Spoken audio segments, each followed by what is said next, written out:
What's up, sports fans? This is the Lucas Ross Sports Channel. The quarterfinals of the college football playoff are officially completed. It is now time to recap the quarterfinals of the college football playoff. We have 4 new eliminations, especially after the first round. We got now 8 eliminations. We are down now to 4 teams. We are now heading to the semifinals. They're coming up on January the 9th and January the 10th. The games will be on separate days. This was kind of a long quarterfinals, though, because of the Georgia and Notre Dame game being postponed until Thursday. Of course, that was a big tragedy there. My thoughts and prayers are still with the city of New Orleans and also all to the fans that were in attendance in that game as well. So, yeah, the quarterfinals were a little bit long. This was meant to be a video that was supposed to be posted yesterday, but it's being posted today. It's time to recap the quarterfinals of the college football playoff. Going to give you my initial thoughts on every single game and what I thought about all these playoff games in the quarterfinals. And I wouldn't really say it was like similar to the first round. These were like really good games that we had coming up, but some of them ended up being blowouts. Maybe like a couple of them turned out to be blowouts, and then some of them were just really competitive. So let's go ahead and get started here. We'll start with the New Year's Eve game. That was the only game on New Year's Eve for the college football playoff. Right before the end of 2024, that was Penn State and Boise State. Penn State defeats Boise State 31-14. So my initial thoughts on this game, Penn State, I was really impressed with their running game. That was mainly kind of, the best thing about this Penn State team, and that was kind of the difference here as well. You look at both of these teams, I talked about them being like 2 really good running teams that were going to want to run the football, but Penn State definitely had a talent advantage, and they had definitely more time to prepare for this game, or I should say Boise State had all that time to prepare. And I forgot to mention as well, all top 4 teams lost these quarterfinal games. Nobody ended up going on to the semifinals. I talked about this in my preview and predictions video for all these games. I did talk about these games being a disadvantage for the top 4 teams because they had that extra time to prepare, and they have not played a game since their conference championships. But yeah, Penn State has played a lot of more December games than Boise State has, and we saw that here in this game. Boise State, don't get me wrong, was right there with Penn State in the first half. I got to give them credit there for at least competing, but Penn State's defense definitely was ready for Ashton Jeanty. Ashton Jeanty was about 60 yards away, I think, for breaking Barry Sanders' record. I think he still had over 100 yards in this game, but he just really didn't have a great performance. And yeah, Penn State's defense definitely was the difference. And I think, like I said, first half I thought Boise State was really impressive, but second half their mistakes on the offensive side of the football kind of really led to this score. And you're probably thinking this was a blowout, but if you look at the first half, it was kind of a close game. It was only a 10-point lead for Penn State going into halftime, but I think mainly the difference on offense for Penn State was definitely the running game. Kandron Allen was very impressive at running the football for Penn State. And then also, the passing game was there for Penn State. TJ Warren, I thought, played pretty well. I thought Drew Aller was very impressive, even though he got sacked a few times in this game. But yeah, Penn State moves on to the semifinals. They win against Boise State 31-14. I've been very impressed with the Big Ten in this playoff postseason. All right, let's now move on to the Wednesday games. Remember, there were supposed to be 3 Wednesday games on that day, but one of them got moved to like Thursday. But we'll start with Texas and Arizona State. Texas defeats Arizona State 39-31 in double overtime. This was by far the best playoff game I think we've seen so far in this 2024-25 12-team playoff era. But you look at Texas, it looked like they were going to blow this Arizona State team out. You look at that first half score, and you're probably thinking, yeah, Texas is definitely going to roll over this Arizona State team. The Sun Devils don't belong here, but if you watch the second half, Arizona State came out really focused, definitely in the fourth quarter. Cam Scadaboo's got to be one of the best running backs definitely in the country, in my opinion. I know you got Ashton Jeanty, but I just think Cam Scadaboo definitely should have been a Heisman candidate. This guy really came out of nowhere in this playoff game, and then also came out of nowhere in the Big 12 championship. Yeah, you got to give credit to Arizona State for at least competing in this game. So Yeah, Texas definitely ended up winning this one, but they didn't really play that well, to be honest. It's kind of like similar to the Clemson game. We've seen Texas up and down pretty much all year long. In some of their big games, they haven't been really that kind of team that's dominating like, big-time opponents. I mean, they did that against Michigan, but that was early in the season. But in the late season, with all these teams better, Texas definitely has been a little bit up and down. But yeah, Texas definitely gets a win. I did predict Texas to win this game. And I also got all my, quarterfinal predictions right. I got a perfect bracket so far. If you have not watched all my prediction videos, I was really close to picking Ohio State to lose to Tennessee because of the loss to Michigan, but I did pick, I ended up picking Ohio State because I just feel like they had nothing to lose. And then for Texas, in this game against Arizona State, I thought they would win by a blowout, but obviously I got pretty lucky that my prediction was still correct. But yeah, Texas and Arizona State,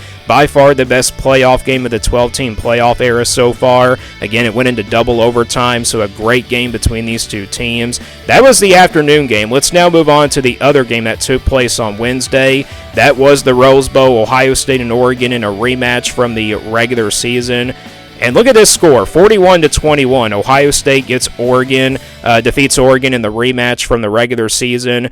Ohio State just wanted this one more. This game, I was kind of expecting it to be close, but I did pick the Buckeyes to win because I feel like Ohio State, the way they played against Tennessee, they just were more focused on this Oregon team from the get-go. Ever since they defeated Tennessee, when you got all that time to, develop into one game, I mean, that really gives you extra time. And Oregon had all this time to really, take on Ohio State again. But yeah, Oregon just was not focused. They didn't look like the number one team in the country, and obviously Ohio State definitely would just wanted it more. They wanted to be the better team as well.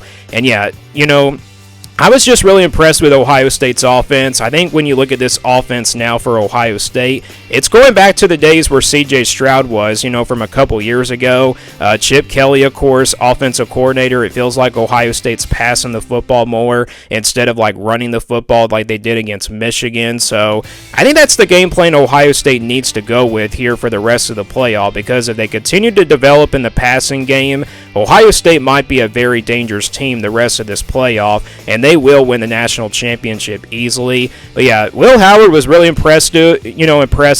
319 yards of passing for him. Jeremiah Smith made himself. Oregon's defenders just could not stop Jeremiah Smith. These corners for Oregon in the secondary for Oregon just could not stop these Ohio State receivers, and they could not stop Jeremiah Smith. Jeremiah Smith, I think, just named himself a legend here in this game, and he had 2 receiving touchdowns and over 100 yards of receiving as well. So yeah, Ohio State definitely pretty lucky to have him, and Will Howard, of course, a veteran quarterback, and you kind of trusted him with his throwing game, and I think that's Ohio State. Again, they need to do that here for the rest of the playoff.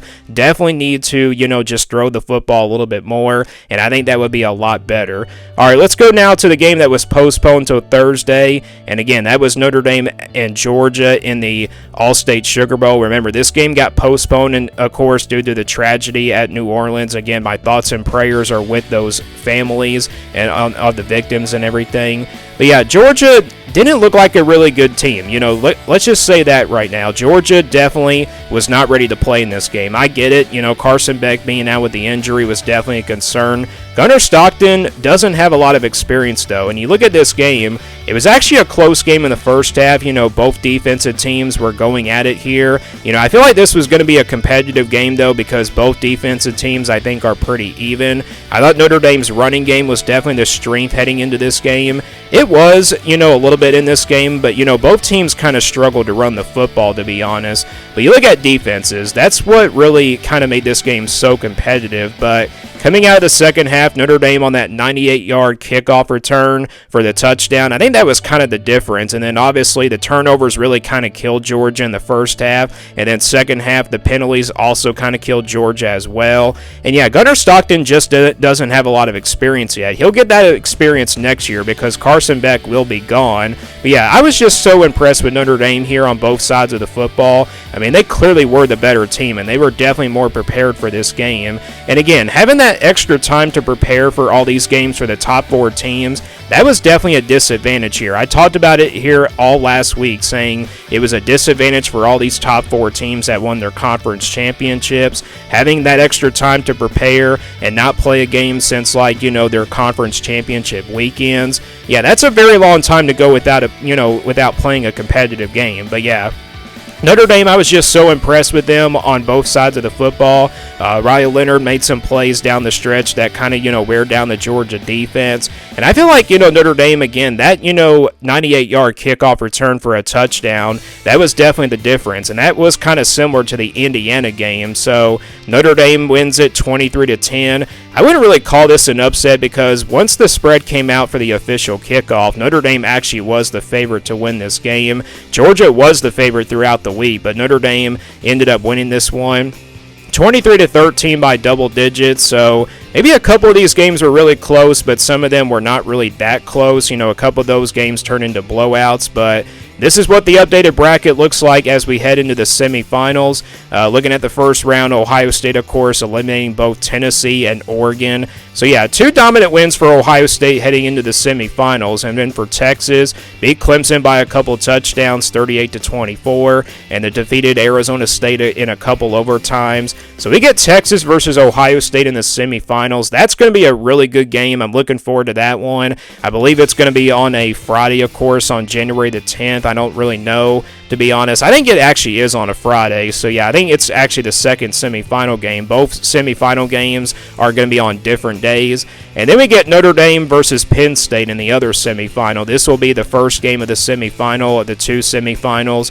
Notre Dame defeated Indiana in the first round 27-17. Defeated Georgia, of course, 23-10. So yeah, both of Notre Dame's wins kind of, been kind of similar, both by double digits. So, the first game was like 10 points, and then the other game was like 13.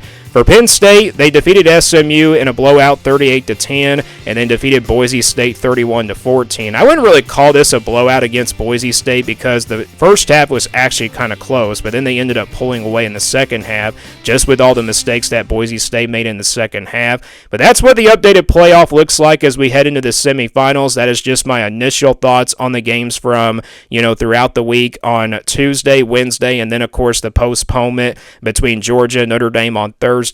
So what do you guys think about the semifinal? Who is your early prediction on all these games? Do you got Ohio State or Texas winning, or do you got Notre Dame and Penn State winning? Let me know down in the comments below, and I will give you my predictions on all these semifinal games coming up next week right here on the channel. Let me guys know what you think about the quarterfinals from a few days from Tuesday, Wednesday, and Thursday. Give me your thoughts about the games. Which game do you feel like could have been a lot better? And also, which game do you feel like was the most competitive? Thanks for watching this video, and stay tuned for more sports content videos on my Lucas Ross Sports YouTube channel.